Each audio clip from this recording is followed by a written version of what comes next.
He's the father of 14 children, a Lubavitch Hasidic rabbi, and hosts his own cable TV show. He argues for a return to modesty and moderation between men and women. With us on Portrait, Rabbi Manis Friedman. If a person like you, Rabbi Friedman, is a Lubavitcher Hasid, what does that mean? A Lubavitcher Hasid.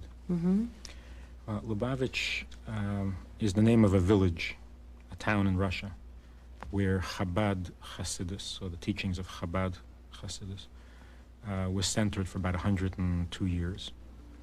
The word itself, Lubavitch, of course, a Russian word, and it means village of love, something similar to Philadelphia or something.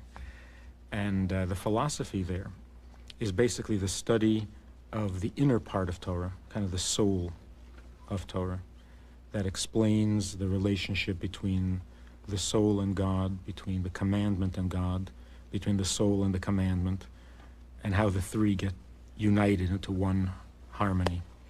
And it basically is the inner part of Torah. And is that the best way to distinguish Hasidism from other organized aspects of Jewish life in America? Well, that's where it all starts. You see, that's where the differences begin. Because when you study the philosophy of Chabad or Hasidus, your whole attitude towards life, towards Judaism, towards commandments, towards God, it all changes. It all becomes a much, what should I say, a three-dimensional relationship with God. What does that mean in terms of your daily life? I'm not sure. Three-dimensional, it sounded good. The mitzvahs become joyful. And a mitzvah? A mitzvah means one of the commandments, and there are 613 commandments to be joyful about. But like in any relationship, and I guess this is where the whole notion of relationships, human relationships, comes from. In any relationship, if there's a third dimension to the relationship, then the daily routines, the doings, the activities become joyful. When the relationship is dry or lifeless, then the activities become burdensome. So everything is joyful because everything has a relationship to God? Right. And if it's all part of the relationship, then the individual act doesn't stand out as a task or a burden, or you don't count. It all becomes really a unified thing. 613 commandments, a lot of commandments. In fact, 10 commandments is a lot of commandments, if you're counting, if it's a matter of numbers. But if it's, this is my God, and this is what he wants, then who cares how many things he wants? And what is your attitude towards Jews who don't live their lives in that manner? Every Jew does, to some degree. Just a matter of degree. There's a great difference in degree, though. Well, yeah. But the relationship is there. You can look at married couples, and they're so different in the way that they relate to each other, but they're all couples, they're all married. But the life of a secular Jew who doesn't observe any mitzvot is so dramatically different from yours, isn't it? In many ways. But I don't know if there's such a thing as a secular Jew who does no mitzvot. They can't really be that kind of thing. Being Jewish is too serious a thing to ignore. And even if you try, the rest of the world doesn't let you anyway. So nobody completely ignores their Jewishness. And you have a variation from the Jew who refuses to do the mitzvah, for example, because he's angry at God, to the Jew who can't wait to do the mitzvah because he's thrilled with God. But I'm not sure which one is a deeper relationship. So the relationship is there, and the way to express that relationship or pursue the relationship will vary greatly. And is it your job to get those people who don't recognize the relationship to recognize it? My job. Your role within the movement of Lubavitcher Hasidism. That is what I do, but I think it's everybody's job. In a family, nobody's exempt. And we have that. Jews do have that, I think. The good news is that Jews feel a very strong connection with each other when we can put aside our petty differences. We feel connected if something is happening in Israel, Jews all over the world are worried. And people say, oh, do you have relatives there?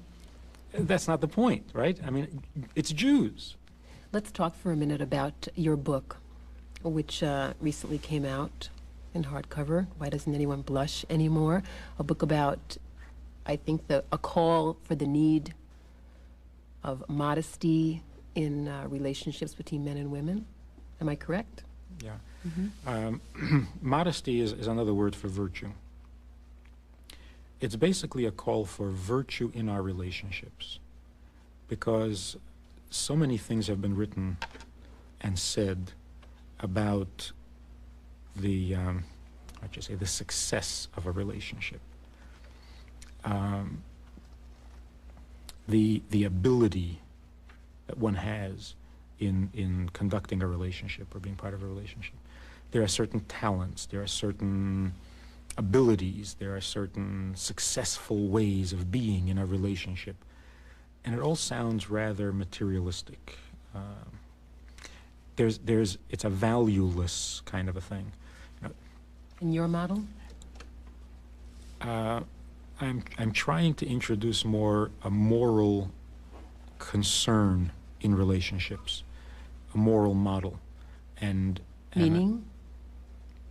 Meaning simply that if you want to be in a relationship, you've got to be good, not talented.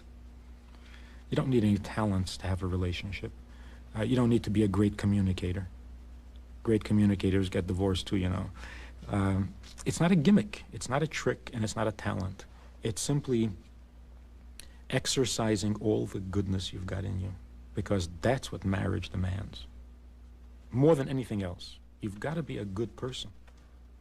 I mean, just plain good in the moral sense, not in the ability sense. Moral and good as in respecting your partner's privacy? That's one of the examples. Moral and good as in being sexually faithful? Well, yes, certainly that. I mean, everybody knows that. But faithful in smaller ways too, in the more subtle ways. And it all boils down to, I think, one word, which is a frightening word: selfless. I know that all sorts of alarm bells go off in people's head. Selfless? Oh, you mean codependent? You mean doormat? You mean taken advantage of? You mean abused? No, I don't mean that at all. I mean putting your spouse first. For the last 20 years, I've been teaching at Beis Chana, which is a crash course, a seminar, on Judaism for college-age women. That's how it started off. Now it's women of all ages, really. And for 20 years, we've been sitting around discussing Jewish life and what's Jewish life without family. So here I'm talking to people who are coming out of a relationship, going into a relationship, ending a marriage, starting a marriage, thinking about marriage, never wanting to think about marriage again, ever. So all these different reactions and emotions concerning relationships. And in the last 20 years, we're talking from the end of the 60s, people have gone through a lot of different issues.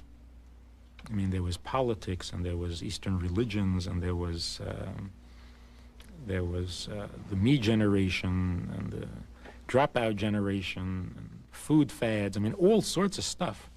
But no subject, not philosophy and not politics and not religion, nothing gets the kind of reaction that relationships gets. Whether it's relationships between mothers and daughters, which is always a very painful and intense subject, whether it's marriage or children, it's always a very, very intense discussion. So the book really is the result of those discussions for the last 20 years, of what's wrong with relationships, what's going on, why are we falling apart? Why is our greatest strength becoming our greatest weakness? And if we're concerned for the Jewish community, I would think that responsibly, the first concern should be the family, because without that, there's nothing. Do you enjoy all the attention? Do you enjoy being here talking, being on television talking to people, being in the newspapers? I mean, people know your name in this town, in this state. Yeah, there's nothing wrong with that. Do you enjoy it? Yes, I enjoy talking. That's the only thing I know how to do. It's my favorite topic. And from what I hear, it means something to people. It's not just talk. It's good talk. It's good subject, good topics. Kind of a break from the other stuff you hear on television talk shows. And the travel is a bit difficult. Being away is difficult. Tell me how you manage all the travel and all the commitments with a family that includes a wife and 14 children. When we got married, we were both committed to the idea that we will go somewhere in the Jewish world and commit ourselves to furthering Jewish ideals and Jewish values and so on. So the fact that we can do this on a bigger scale makes it more exciting for both of us. 6 of my children are away in school. Involved. So only 8 are at home? Right, yeah, and empty nest syndrome. We're suffering terribly. But what they're doing is they're studying in Lubavitcher schools around the world, and in many ways participating as student rabbis in the same kinds of projects that I'm doing. So this is really a family affair. But do you have time for your children? Yes. The travel has only been for the last couple of months and will continue for a few more months, and then finito. But your children suffer in the meanwhile? I don't know that they're suffering. They have a wonderful mother. And when I'm home, I'm really home. What does that mean? I don't have a 9-to-5 job. So when I'm home, there's a lot of time with the kids, a lot of time at home. And more than that, when the kids know where you are and they like what you're doing, it doesn't in any way diminish the family cohesiveness and the feeling that they have a father. If they didn't know what I was doing, or they didn't like what I was doing, or felt it was not justified, it's not a good reason to be away from home. That would cause problems. It's really the family project. It's not something in addition or besides the family. And that's, I guess, the only way. In the olden days, part of in the book, in the olden days, when a man would leave his house and go off to work a long, hard, difficult day, and sometimes he would have to go out of town by donkey or something to the next village to peddle some wares, and wouldn't be back for a week, 2 weeks. But when he left the house, everybody knew Daddy is going to bring us some food. He wasn't leaving home. He wasn't going to do something else. He was going to bring some food. And if it took 2 weeks, everybody felt bad for him, not angry at him. And when he would come home with a loaf of bread, this was great success. And this is what a father is about. This is a family with a father, not an absentee father. Because for the man, going to work was not a separate project. It wasn't another part of his life. This was his family. He is the provider, the breadwinner for his family. Well, that changed, obviously, with the technological revolution, and careers became an end in themselves. And so for many, many years now, men have left the house not for the house. They've left the house for their own career. So they've had basically dual loyalties. Their lives are split. They have a family and they have a career. Worst case scenario, the family is getting in the way of the career. He comes home after a hard day at the office. He doesn't want to hear about anything. He's had his day. And he doesn't want to hear about the problems in school. He doesn't want to hear about the kids' sniffles. He doesn't want to hear about the trip that they want to take or whatever. Or at the best, in the best scenario, he's working for his family. Only the job has its own demands. So in spite of himself, he's got dual loyalties. But you're not that kind of father. What I'm saying is that nobody should be. I'm saying that in the book, that the fact that women are very unhappy being housewives or mothers is not because mothering has lost its appeal, and not because raising a family has lost its appeal, but because you can't do it alone. And it's amazing that it's lasted this long before women threw up their hands and said, look, this is a one-parent family anyway, so I'm going to work. We need to get back to families, not just women. Do you oppose women working when they have families? I oppose men working. We should all stay home? We should all live at home. When we go to work, there should be only one purpose, and that's the family. So when we leave the house in the morning, we're not going off to the other part of our lives. There should be only one life. There's got to be a greater harmony. From what I'm reading, it sounds like it is happening. Men are beginning to think more like family members again, and that's good news. But how would you then describe to me your role within the Lubavitcher movement? I talk a lot. To what purpose? I talk a lot. Celebrating the Hasidic philosophy, increasing the comfort and the joy that we have in being Jewish, increasing the appreciation for all the commandments that help express our Jewishness, and in the bigger picture, increasing the possibility of an eventual true lasting peace by bringing a universal morality to the world, which is one of the most recent projects. What do you mean, one of the most recent projects? For many years, it was outreach to Jew, and in the last maybe 10 years, the Rebbe in Brooklyn has been encouraging us to take responsibility for the 7 commandments that all human beings were given at Mount Sinai, and that those 7 commandments, coming from Sinai, being sacred to all people, could be the unifying factor that brings real peace to the world. Because until we put aside our variations in morality, there can't be peace. If we have different ideas of what is right, then there's going to be war.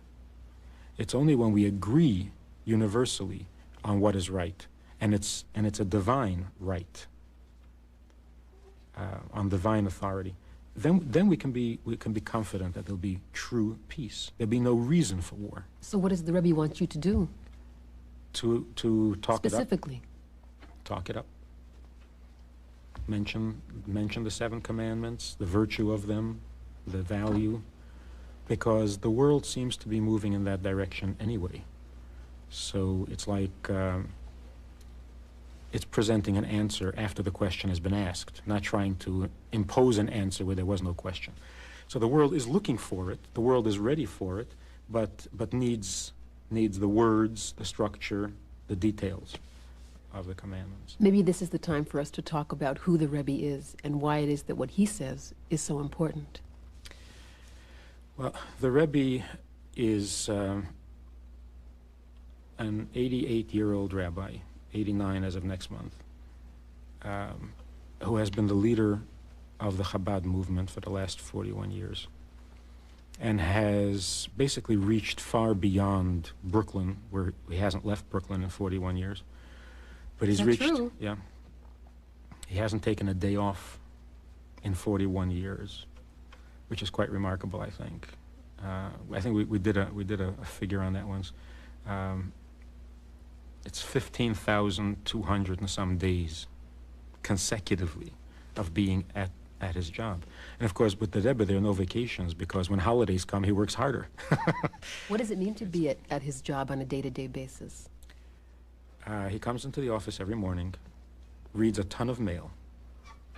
Now he reads faxes, of course. You know, everything is faxed in, which only increases the number of communications that he has to deal with. He answers them. He reads reports from all the hundreds of branches of office, you know, all over the world, who write in about their financial problems, about their political problems, about their organizational problems, their and personal moral problems. Yeah. Mm-hmm. and does all that. So he's running basically about 100 institutions, or just in the United States alone. I wouldn't count even what goes on all over the world. And of course, with hundreds of thousands of private lives who turn to him for advice on every kind of a subject, and more often than not, life and death kinds of things. Why did they turn to him?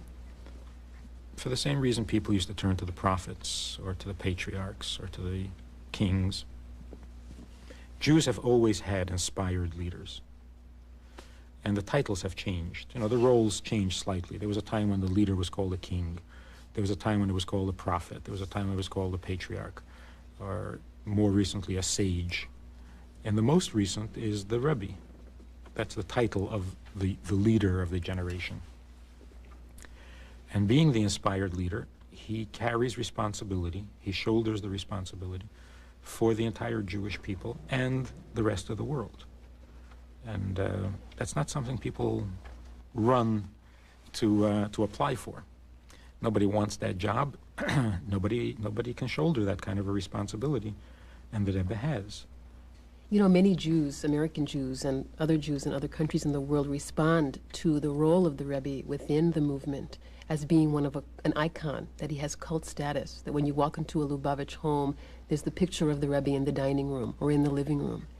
And some would say, some Jews would say, this is terribly non-Jewish to have this representational figure, this human figure, adored and worshipped in this way.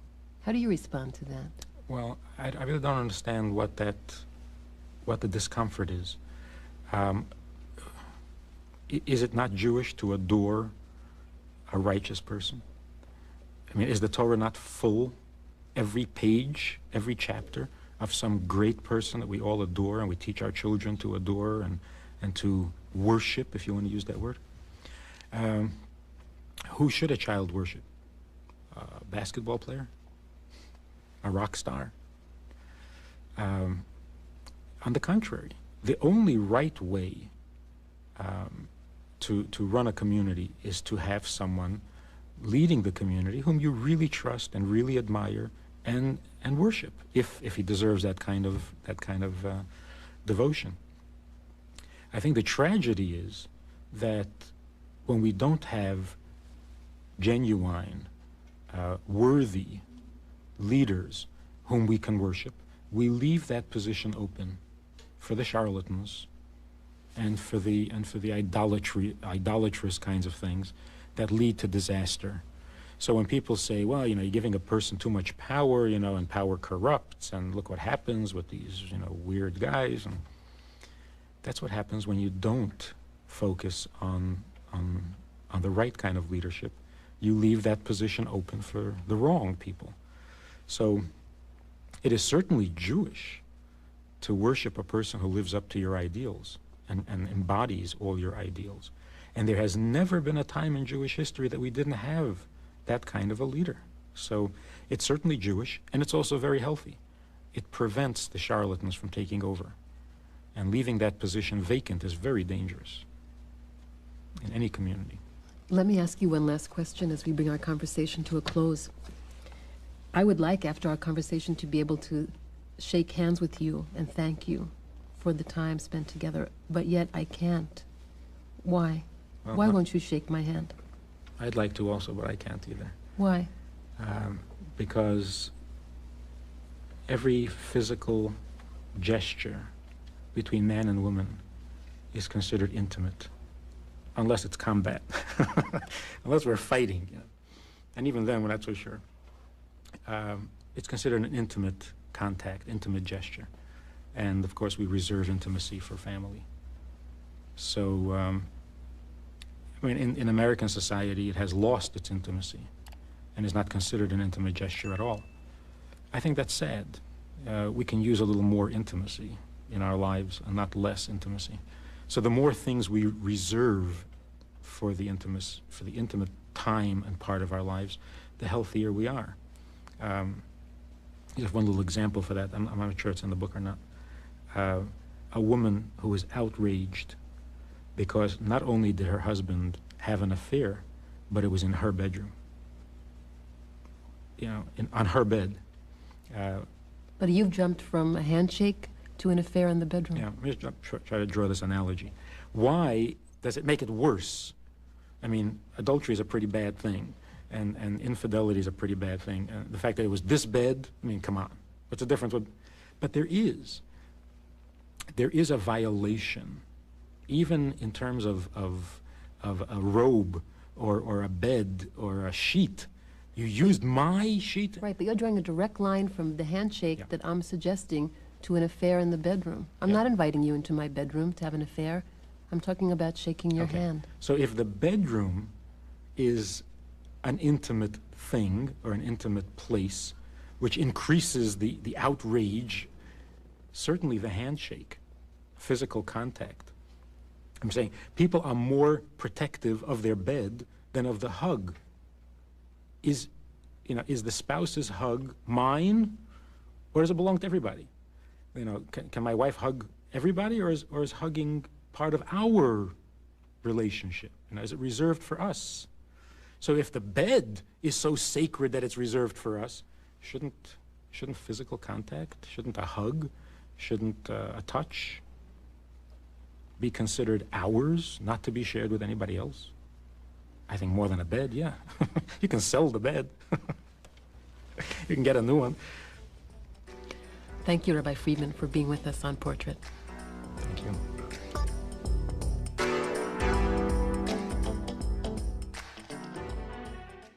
If you enjoyed this conversation or this topic, and you're looking for more information, or you want to hear it again from another angle, there is a way to do that. And that is in this book. It's all there. Order it from Amazon. You can read it, reread it, and share it.